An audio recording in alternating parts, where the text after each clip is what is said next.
আদায়ের ক্ষেত্রে, রাজস্ব আদায়ের ক্ষেত্রে যে ঘাটতির কথা আমরা বলি, আমরা এটাও জানি যে এই কর আদায়ের ক্ষেত্রে বড় বড় রাঘব বোয়াল যারা আছেন, যাদের কাছ থেকে আসলে মূল করটা আসা দরকার, সেই করটা আমরা সংগ্রহ করতে পারি না। এবং সেই কারণে এখানে যে ঘাটতিটা বছরের পর বছর, যুগের পর যুগ আমরা বলতেই থাকি যে এটা হচ্ছে আমাদের লক্ষ্য আর এটা হচ্ছে আমাদের ঘাটতি। বিসমিল্লাহির রহমানির রহিম।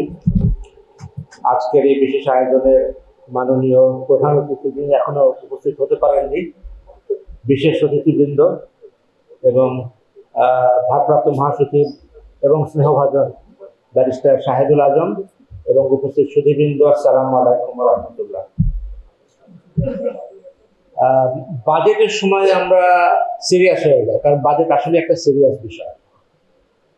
তবে আমি নাম্বার, বরাদ্দ এই সমস্ত বিষয়ে কথা বলবো না। আমি কিছু মৌলিক ব্যাপারে আপনাদের দৃষ্টি আকর্ষণ করতে চাই, যেটা ভবিষ্যতে আমাদের জাতির সামনের দিকের জন্য হয়তো কিছুটা বিবেচনার বিষয় হতে পারে। 19 জুনে বণিক বার্তায় আমার একটা লেখা এসেছে সঙ্গে, সেটা সূত্র ধরেই বলছি যে আমাদের আসলে 3টা ঘাটতি আছে। ওই লেখাটাতে আমি 3টা ঘাটতির কথা বলেছিলাম। একটা হচ্ছে আমাদের বাজেটের ঘাটতি, দ্বিতীয়টা হচ্ছে আমাদের রাজস্ব আদায়ের ঘাটতি, আর তৃতীয়টা ওটার কথা একটু পরে বলছি। আমি সেখানে বলতে চেয়েছি যে আমরা এই যে 2 ঘাটতির কথা বলি, একজন অর্থনীতিবিদ হিসেবে আমার যতটুকু বুঝ হয়েছে, অভিজ্ঞতা হয়েছে, সোজা সাপটা ভাষায় বলতে গেলে এই দুটো ঘাটতি আসলে একটা ভৌতিক বা ভুয়া ঘাটতি। এটা আমি কেন বলছি, যে আমাদের যেই বাজেটের এই ঘাটতিটা আমরা দেখাই, আমরা যদি গত 1.5 দশকে যেই অংশটা দুর্নীতিতে চলে গেছে, অব্যবস্থায় চলে গেছে, আমরা যদি এটুকু যদি বাদ দেই, তাহলে আসলে আমাদের কোনো ঘাটতি নেই। ওই ঘাটতি ছাড়াই আমরা যদি গুণগত মান বৃদ্ধি করে আমরা আমাদের বাজেটকে বাস্তবায়ন করতে পারি, আর সেটা যদি সুনির্দিষ্টভাবে যেভাবে খাত দেওয়া হয়েছে, যেভাবে বরাদ্দ দেওয়া হয়েছে, সেটা যদি সুব্যবস্থাপনার সঙ্গে বাস্তবায়ন হয়, তাহলে আসলে ওই ঘাটতির কোনো অস্তিত্ব নাই। একইভাবে কর আদায়ের ক্ষেত্রে, রাজস্ব আদায়ের ক্ষেত্রে যে ঘাটতির কথা আমরা বলি, আমরা এটাও জানি যে এই কর আদায়ের ক্ষেত্রে বড় বড় রাঘব বোয়াল যারা আছেন, যাদের কাছ থেকে আসলে মূল করটা আসা দরকার, সেই করটা আমরা সংগ্রহ করতে পারি না। এবং সেই কারণে এখানে যে ঘাটতিটা বছরের পর বছর, যুগের পর যুগ আমরা বলতেই থাকি যে এটা হচ্ছে আমাদের লক্ষ্য আর এটা হচ্ছে আমাদের ঘাটতি, এটা একটা সিলসিলা পরিণত হয়ে গেছে। আমাদের সেই সিলসিলা থেকে বের হয়ে আসা দরকার। এই 2 দিন আগেই বোধহয় আমাদের মাননীয় অর্থমন্ত্রী এই করের প্রসারটাকে আর একটু বাড়ানোর জন্য কিছু প্রস্তাবনা রেখেছেন।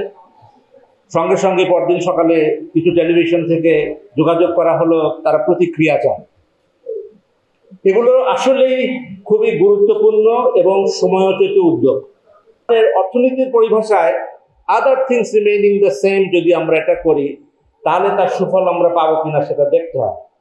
আমাদের করের প্রসার বাড়ানো প্রয়োজন, কিন্তু যেখান থেকে আমরা আরো বেশি কর আদায় করার কথা সিংহভাগ, সেটাতে যদি আমরা করতে ব্যর্থ হই, অথচ ছোটখাটো মুদির দোকান হোক বা আরো যে সমস্ত ব্যবসাদার আছেন যারা ক্ষুদ্র পুঁজি দিয়ে ব্যবসা করেন, তাদেরকে করের আওতায় নিয়ে সেটার প্রয়োজন আছে, কিন্তু যেন আমরা অন্যদেরকেও দায়বদ্ধ করে এটাকে সামনে এগিয়ে দিতে পারি, তাহলে এটা খুবই একটা ভালো উদ্যোগ হবে।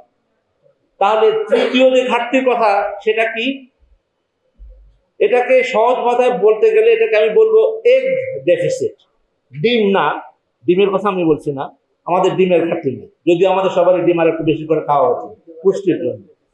এগ ডেফিসিট বলতে আমি বোঝাচ্ছি the deficit of ethics and good governance.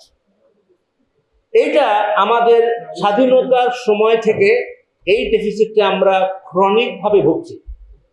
আমার দৃঢ় বিশ্বাস যে আমরা যদি এই ঘাটতির উপরে ফোকাস করতে পারি, এবং এই ঘাটতিটা যদি আমরা দূর করতে পারি, বাকি ঘাটতিগুলো আমরা আরো ভালোভাবে অ্যাড্রেস করতে সক্ষম হব। বাংলাদেশের জনগণ নতুন একটা সরকারকে ম্যান্ডেট দিয়েছে এবং ইতিহাসের একটা সন্ধিক্ষণে আমাদের নতুন একটা সুযোগ তৈরি হয়েছে। জাতির যে স্বপ্নগুলো বাস্তবায়িত হয়নি সেগুলোকে বাস্তবায়ন করার, জাতির যে আকাঙ্ক্ষাগুলো যেগুলো পূরণ হয়নি সেগুলো পূরণ করার, জাতির যে স্বপ্ন ছিল যেগুলো এখনো অর্জিত হয়নি সেগুলো অর্জন করার জন্য আমরা সবাই মিলে, বর্তমান যে নেতৃত্ব আছে সেই নেতৃত্বের পাশাপাশি থেকে আমরা সবাই মিলে যদি এই ঘাটতিটা দূর করতে পারি, সরকার যদি দৃঢ় প্রতিজ্ঞ হয় যে বাজেটের ঘাটতি, করের ঘাটতি এগুলোর পাশাপাশি তারা এই এক ডেফিসিটটা অ্যাড্রেস করার জন্য তৈরি, আমার দৃঢ় বিশ্বাস জাতীয় সরকারের পাশে থাকবে এবং আমাদের জন্য একটা সুন্দর ভবিষ্যৎ রচনা হতে পারে। এটা অবশ্যই সম্ভব এবং এটা অর্জন করার ব্যাপারে আমাদের কমিটমেন্টের কোনো বিকল্প নেই। আমি এনডিএম এর এই আয়োজনকে আমি ধন্যবাদ জানাই, শুভেচ্ছা জানাই যে এই আলোচনাটা করার জন্য। তার কারণ হচ্ছে এখানে আমি 5টা প্রস্তাবনা দেখলাম, এগুলো খুবই রিয়ালিস্টিক প্রস্তাবনা, এগুলোর বাস্তবায়ন হওয়া প্রয়োজন। ইনশাল্লাহ এই বাস্তবায়নগুলো হলে আমরা কদমে কদমে প্রতি পদক্ষেপে আমরা আরো ভালো কিছুর দিকে এগিয়ে যাব। আমাকে সময় দেওয়ার জন্য ধন্যবাদ। ধন্যবাদ মোহাম্মদ ওমর ফারুক স্যার। এখন আমি মঞ্চে আমন্ত্রণ জানাতে চাচ্ছি S M. Ziaul Haque, former CEO, life insurance and national consultant, UNDP. Ziaul Haque sir মঞ্চে আমন্ত্রণ জানাচ্ছি।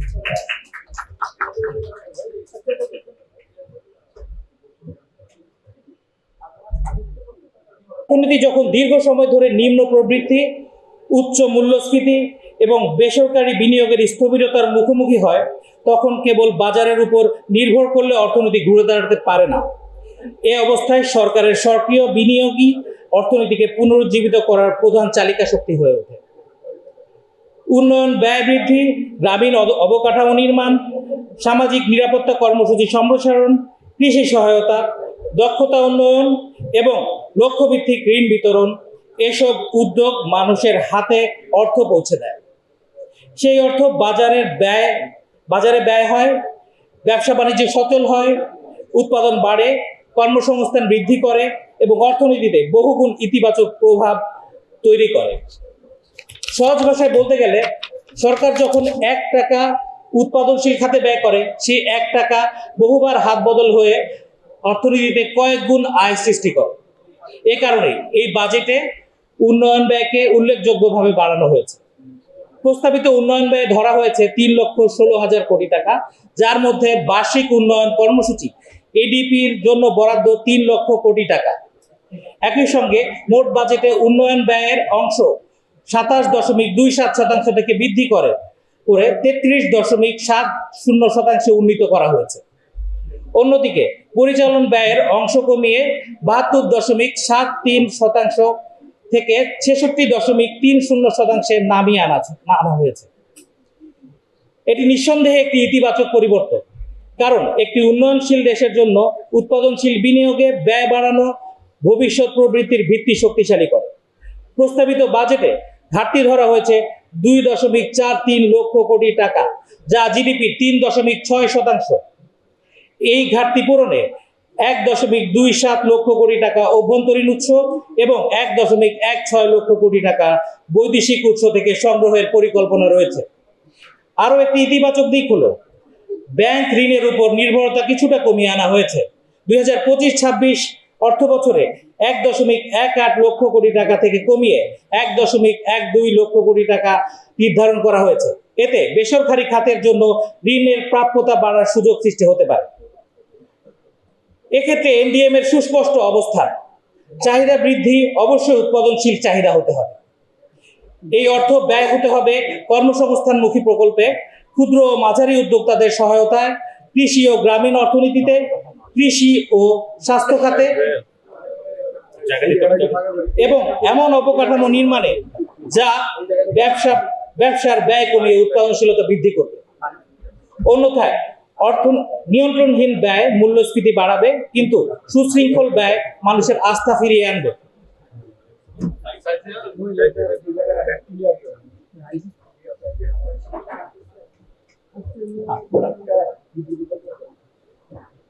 এই বাজেটের দ্বিতীয় গুরুত্বপূর্ণ বৈশিষ্ট্য হলো শুধু শিল্প স্থাপনের পরিবর্তে বিদ্যমান উৎপাদন সক্ষমতাকে পুনরুজ্জীবিত করা।